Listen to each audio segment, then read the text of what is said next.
Ahora nos vamos a un evento que ocurrió, que estoy seguro que muchos de ustedes lo escucharon, fue la contingencia que ocurrió en el 2018. Y esto nos abrió un enfoque técnico y un enfoque jurídico. Ya vamos a ver, es primero técnico, porque superar esa contingencia fue prácticamente reconstruir el proyecto, y un enfoque jurídico porque nos metió en un lío gigante entre empresas públicas de Medellín como constructor del proyecto, como inversionista del proyecto, y la sociedad Ibituango como propietaria del proyecto. Y adicionalmente muy complicado porque nosotros como sociedad que tenemos de socios a empresas públicas de Medellín, pues nos tocaba demandar a empresas públicas de Medellín. Es como uno demandar a un papá o demandar a la familia. Era bastante complicado. Sin embargo, aparte de que Empresas Públicas de Medellín era socio nuestro, pero nosotros también teníamos a la gobernación, al IDEA y a 82 minoritarios que también reclamaban sus derechos que había quedado plasmados en el contrato. Eh, Básicamente, ¿qué fue la contingencia? Había un tercer túnel de desviación. Acá me imagino que hay muchos ingenieros civiles entenderán que la construcción de un proyecto de estos pues requiere un túnel donde se desvíen las aguas mientras se levanta la presa, que finalmente ese túnel tendrá que ser cerrado. El proyecto tenía tres túneles. Para la época faltaba solo cerrar tres túneles de desviación, solo faltaba cerrar un túnel de desviación, y el derrumbe al interior del túnel o el colapso de este túnel ocurrió en esos momentos donde se juntan todos los males, donde no hay ninguna otra alternativa para desviar el río, y eso generó que,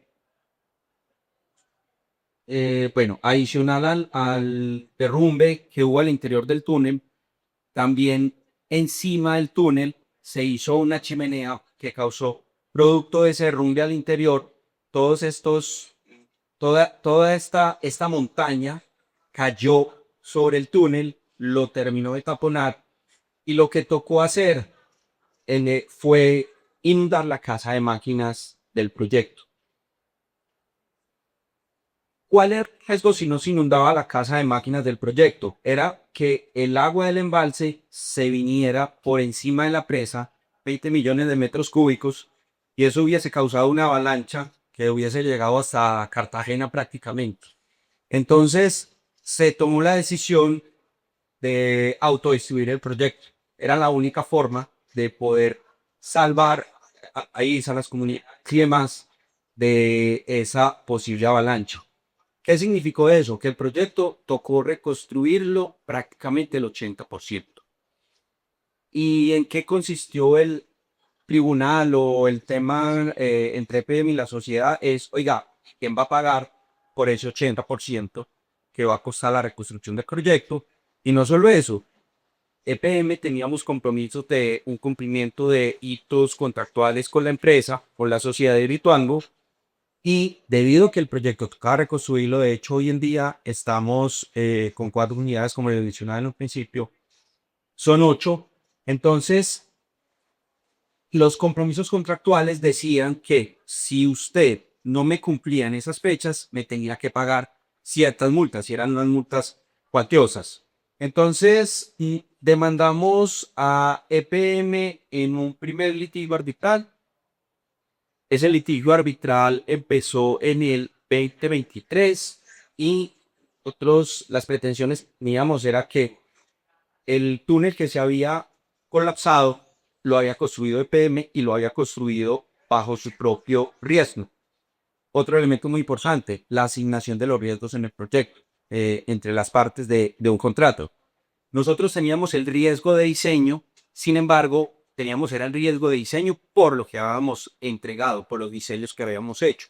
El tercer túnel que colapsó fue un túnel que construyó BPM como gerente del proyecto bajo su propia decisión.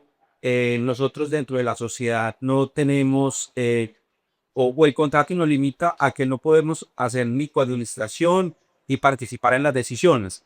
Y en BM autónomamente había construido finalmente un túnel, había construido un túnel que finalmente colapsó. Entonces, lo primero que nosotros estábamos peleando en el tribunal era, venga, ese túnel se cayó y usted lo hizo, entonces es culpa suya. Y todo lo que derivó el colapso de ese túnel hacia adelante, lo tiene que asumir usted. Entonces ahí nos fuimos a la matriz de riesgos. Muy importante eso también que lo tengan ustedes dentro de ese top of mind. Eh, Finalmente el tribunal que nos dijo, sí, efectivamente EPM, usted debe responder por todos los sobrecostos causados en el proyecto y usted debe reconocer a la sociedad todas las multas por los incumplimientos del contrato. Eso pasó en un primer tribunal de arbitramiento. En el segundo tribunal, cuando ya se habían dado las condiciones contractuales para hacer el cobro de los recursos, porque en el primero todavía el tiempo era para definir, para definir responsabilidades, el segundo fue para materializar los cobros. Entonces, EPM de alguna manera dijo, bueno, ya perdí el primer tribunal, si pierdo el segundo, es posible que me quite la sociedad de proyecto. Y me quite, este es un proyecto que cuesta cerca de 30 billones de pesos. Y la única forma de que EPM pueda rentabilizar o recuperar esa inversión es con la explotación comercial del proyecto. Entonces, eso nos puso a nosotros en una condición de negociación frente a EPM. Nosotros somos una empresa realmente pequeña para yo con EPM. EPM, pues, como les digo, socio de nosotros, pero EPM es una empresa de 14.000 empleados, es la segunda empresa más grande del país. Entonces, nosotros siempre lo asimilamos como que eso fue una batalla entre David contra Goliat, pero creo que con argumentos pues pudimos defender nuestras posiciones y logramos que BM reconociera dentro del tribunal que la opulencia, la contingencia, de acuerdo con la matriz de riesgos, pues era de ellos, que nos pagara a nosotros. Y eso fue lo primero. Lo segundo fue todos los sobrecostos del proyecto los debe asumir EPRM. Entonces, dentro de ese mecanismo de Project Finance, que es el proyecto se paga con sus propios ingresos, pues nosotros no íbamos a reconocer esas mayores inversiones para pagarse con la venta de energía, sino que EPM las tenía que sacar dentro de ese modelo financiero y llevarlas directamente pues a su PIG como un gasto. Y logramos disminuir la deuda que teníamos con EPM, que era cerca de 4 billones de pesos, por las inversiones del proyecto, que eran unas deudas, como les mencionaba, son unas deudas que se van a pagar vía venta de energía. La logramos disminuir en 7,4 billones de pesos. Y eso funciona como un crédito. Si vos tenés un crédito de X cantidad, pues tendrás que pagar en el X tiempo una cantidad de dinero. Si vos disminuís ese crédito casi en una tercera parte, pues ya sabemos qué pasa con la cuota. La cuota va a mermar. ¿Y eso qué significa? Que te va a quedar más plática en el bolsillo. Entonces, para nosotros, poder haber logrado esa disminución en las inversiones, pues nos permitió obtener una remuneración mayor a la que teníamos estimado. Desde el principio del contrato, se buscaba que el que fuese que se quedara escogido para el desarrollo del proyecto compartiera los ingresos del mismo con la sociedad virtual. Y entre mayor fuese la inversión que finalmente que hiciera EPL, pues menores eran esos recursos que nos iban a quedar a nosotros. Al lograr disminuir la inversión, logramos mejorar la remuneración, como les mencionamos aquí, una remuneración que reconocida desde el 2018 hasta el 2024, y ese 2022 es hasta el 2024, y una remuneración permanente hasta el 2025. ¿Y por qué desde el 2018? Porque en las fechas contractuales que estaban establecidas, teníamos establecido que el proyecto iba a entrar en operación desde el 2018. Entonces, el proyecto por fin entró en operación en el 2022. Sin embargo, en el proceso de aplicamiento, pues se definió que EPN debía reconocerle a la sociedad la remuneración desde el 2018 y el año pasado recibimos la primera remuneración del 2025. Bueno, aquí el gerente de PM y el gerente de la sociedad firmando la conciliación. Eso fue un proceso súper extenso, súper largo, nos demoramos casi año y medio, pero en realidad el final que se tuvo fue un final conveniente para las partes y nos pone en el estado actual del TUAM. ¿Cuál es el estado actual del proyecto y de la sociedad? Pues lo primero es la participación en la generación de energía que tenemos en el país. En el 2022, con la entrada de dos unidades, el siempre se generó el 2%, el 2023 como BM el 6% y así sucesivamente en la medida que han venido entrando las demás unidades, pues el 2026 generamos el 15% de la energía del país. Y durante este año, un año que pinta para niño, y ya pues sí vemos los números de julio ya son del 6% porque ya no hay agua. Sin embargo, ha sido un año, a principio de año, bastante lluvioso, que logramos generar, como les había mencionado, el 15%. Uy, revisamos el 15%. Pero ha sido un año que hemos estado por encima del 10% a generación mensual. Activo, el proyecto en la actualidad, el 30 de junio, está en el 95,7%. Como les mencionaba, el proyecto se espera que termine con la operación de las 8 unidades a mediados del 28. A finales del próximo año entrar con otras 2 unidades. Y estas son las cifras. Bueno, entonces acá vemos primero análisis de mercado de energía, acá vemos temas constructivos y aquí vemos dinero. Como les digo, esto es un proyecto que involucra todos estos elementos. Entonces, tenemos que con la remuneración que les mencionaba, en el 2025 la empresa recibió 442.000 millones de pesos. Y esto hay que se traduce, eso se traduce en recursos para los socios. Ya saben pues cuáles son los socios de Bitfango.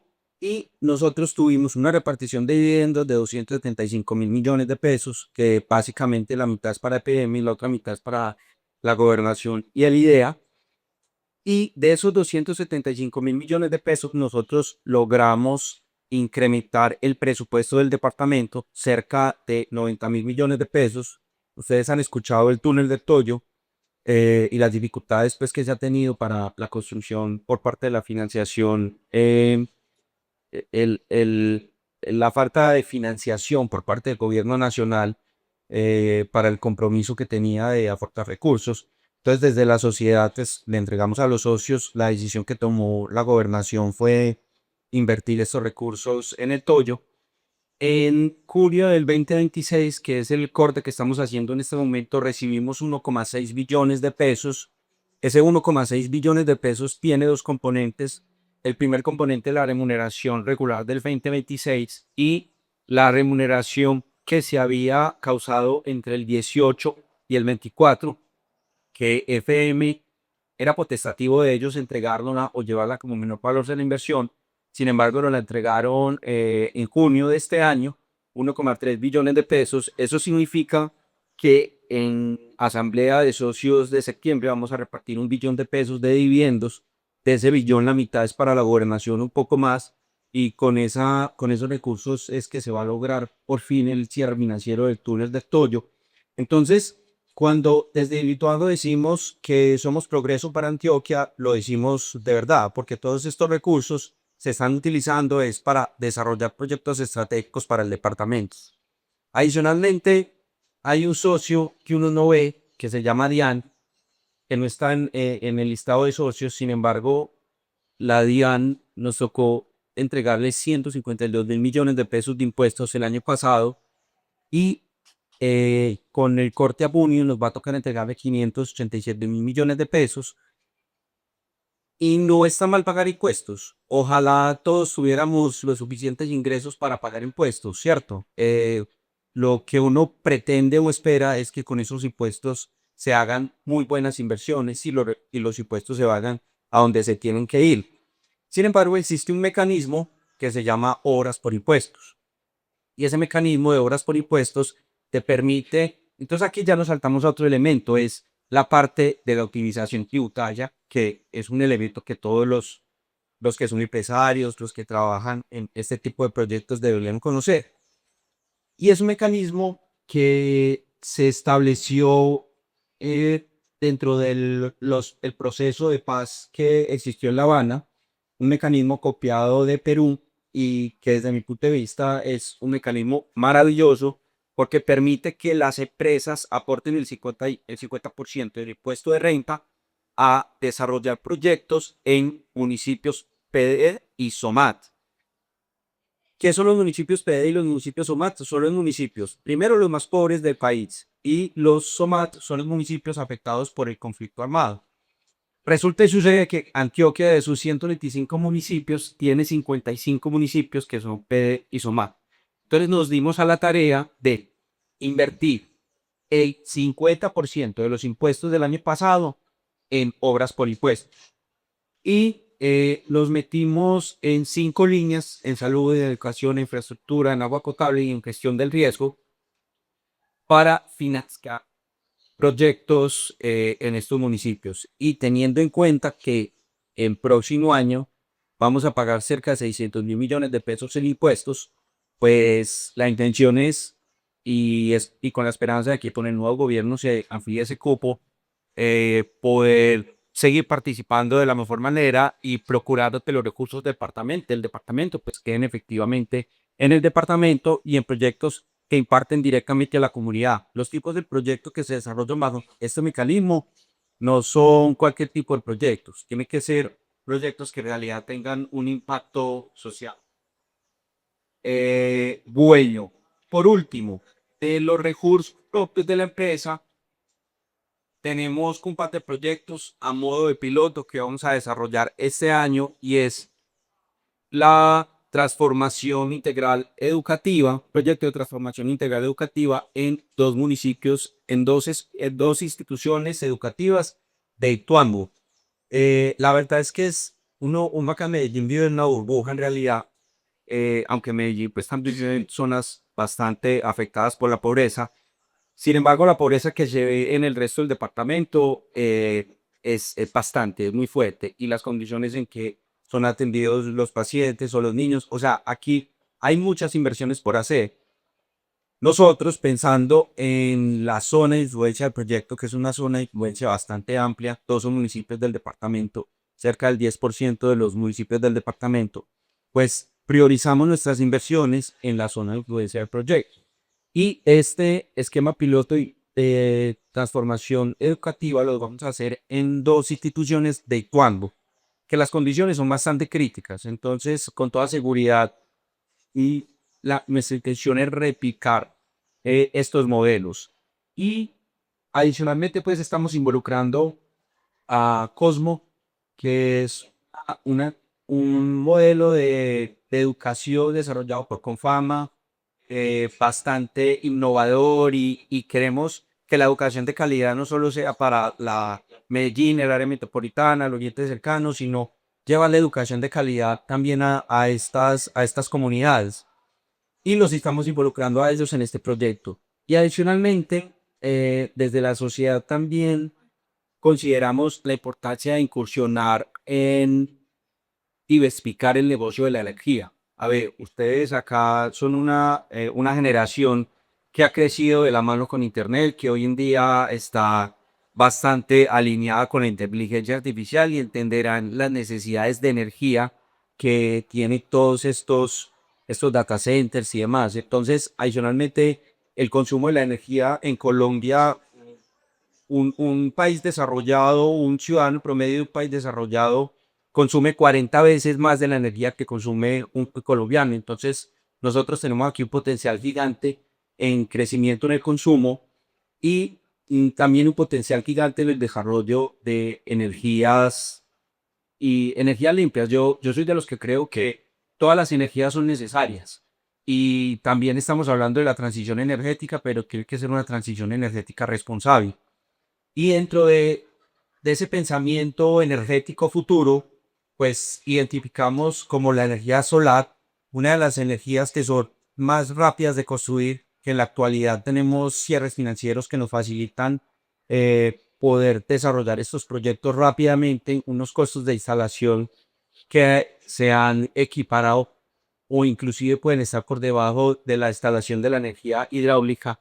Y adicionalmente tenemos una normatividad nacional e internacional y una financiación internacional que hace que el desarrollo de este tipo de proyectos sea bastante, bastante rápido, con cierres financieros rápidos. Entonces, desde la sociedad también queremos incursionar en el desarrollo de proyectos clares y estamos en este momento en el estudio de un proyecto de una mega, que es una chiquita, pero que nos va a enseñar, pues, chiquita en comparación con las 2.400 megas que tiene el proyecto hidroeléctrico Ituango, pero que nos va a enseñar para poder lograr que Antioquia sea como los usamos en este momento con la energía hidráulica, sea en el futuro esa potencia de energía solar.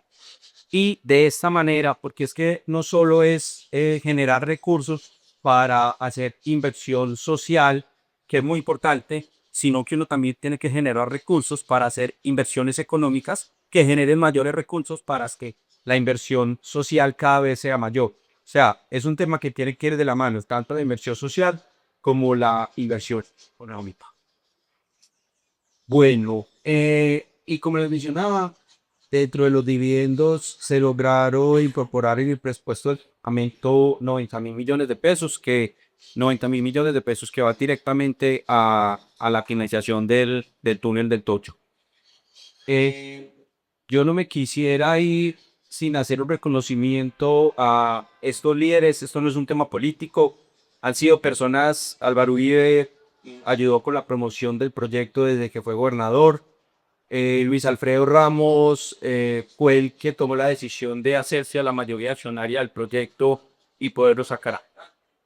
Mi Vacapia le tocó una de las decisiones, yo creo que más complicadas de su vida fue demandar a EPM, porque bajo la gobernación de Aníbal Gaviria fue que se demandó a EPM. Y actualmente con Andrés Julián tomó la decisión de que todos estos recursos del proyecto hidroeléctrico Ituango se fueran para la finalización del Toyo. Pensemos que Urabá va a ser el próximo foco de desarrollo de Colombia, ni siquiera de Antioquia, y la integración de todos esos proyectos que se están desarrollando hacia el Urabá nos van a permitir que en 10 años muchos de nosotros o muchos de los que estén acá sentados tomen la decisión de ir a desarrollar empresas propias o a trabajar en esas zonas. Y adicionalmente, pues hemos tenido en la sociedad de Bituango un grupo de gerentes con unas hojas de vida maravillosas y que han tomado y les ha tocado tomar decisiones en momentos muy difíciles, como les he mencionado en todo este recorrido. Doctor Luis Guillermo Gómez le tocó toda la estructuración financiera del proyecto. Gustavo Jiménez, contingencia. Alberto Maya, actual gerente de PM, fue gerente también de la empresa nuestra. Le tocó todo el tema de la inversión social adicional. A Javier Darío Toro le tocó toda la demanda con EPM y nuestro último gerente, Alejandro Peláez, le tocó el segundo proceso de conciliación y quizás le tocó lo más complicado, pues todo alrededor de la demanda. Pero finalmente, con el trabajo de todas las personas, es que nosotros acá nos podemos parar y decirles a ustedes, estudiantes, sean pequeños, serán de otras regiones, que este proyecto le está cumpliendo a Antioquia y esperamos seguirle cumpliendo. Y por qué no convertirnos en un futuro en lo que es hoy Empresas Públicas de Medellín, pero convertirnos en un futuro no muy lejano en esa empresa que patrocine y que auspicie todo el desarrollo del departamento.